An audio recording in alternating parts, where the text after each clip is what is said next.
నెలల్లో మీరు ఇప్పటివరకు ఇన్వెస్టిగేట్ చేసిన దాంట్లో వాస్తవాలు ఏంటో కూడా ఇంకా పబ్లిక్ తెలవలేదు. మరి సిబిఐకి ఎందుకు ఇవ్వడం లేదనే ఒక ప్రశ్న ఉత్పన్నమైంది. గతంలో మరి ముఖ్యమంత్రి గారే చాలా అంశాలు ఏది ఫర్ ఎగ్జాంపుల్ ధరణి మీద చాలా మాట్లాడారు. ధరణిలో వాస్తవంగా 2,00,000 కోట్ల రూపాయల కుంభకోణం జరిగినట్టుగా భారతీయ జనతా పార్టీ భావిస్తున్నది. ఇంకా ఎక్కువనే ఉంది కానీ తక్కువ లేదని చెప్పి భారతీయ జనతా పార్టీ భావిస్తూ ఉన్నది. తెలంగాణ రాష్ట్రం వచ్చినప్పుడు 24 లక్షల ఎకరాల అసైన్ భూములు, ఈరోజు దాంట్లోకి వెళ్ళి 5-6 లక్షలు మిగిలినవి అన్యాక్రాంతమైనవి. మరి ఈ 18 లక్షల ఎకరాల 19 లక్షల ఎకరాల భూమి మరి ఎక్కడ పోయింది, మరి ఎట్లా వచ్చినాయి?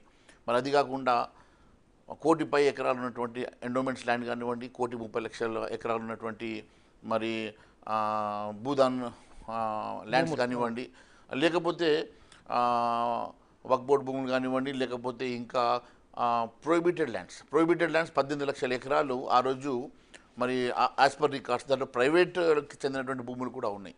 దాంట్లో చాలామందిని గత ప్రభుత్వం నాయకులు కానీ అధికారులు కానీ భయపెట్టి దానికి వెళ్ళి కొంతమంది దగ్గరికి వెళ్ళి తక్కువగా తీసుకొని రెగ్యులరైజ్ చేసుకొని వారు మరి దాన్ని అమ్ముకున్నటువంటి అంశాలు కూడా దాంట్లో ఉన్నాయి.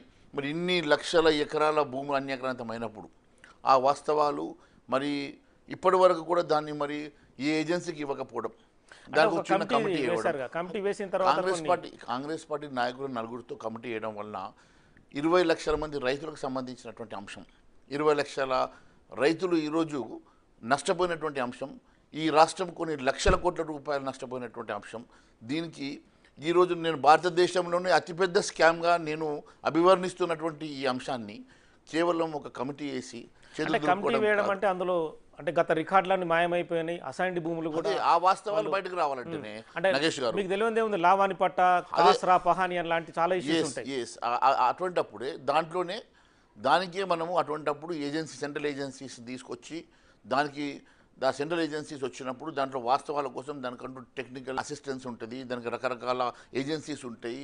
పెద్ద ఎత్తున దాంట్లో ఈడీ, సిబిఐ లాంటి ఏజెన్సీస్ వచ్చినప్పుడు దాంట్లో వాస్తవాలు మన తేటతెల్లం చేసినప్పుడు ప్రతి వాస్తవం బయటకు వస్తుంది కదా.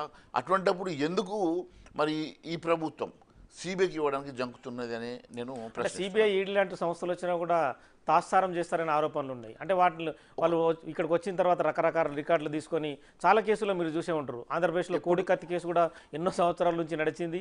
ఈ మధ్యన అతను బయటకు వచ్చాడు. ఒక విషయం నేను చాలా స్పష్టంగా తమతో చెప్తున్నాను.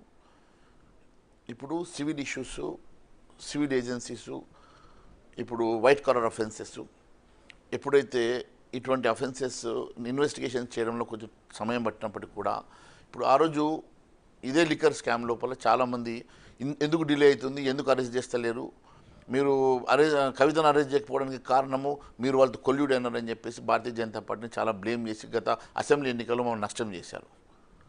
నష్టమైనప్పటికీ కూడా అది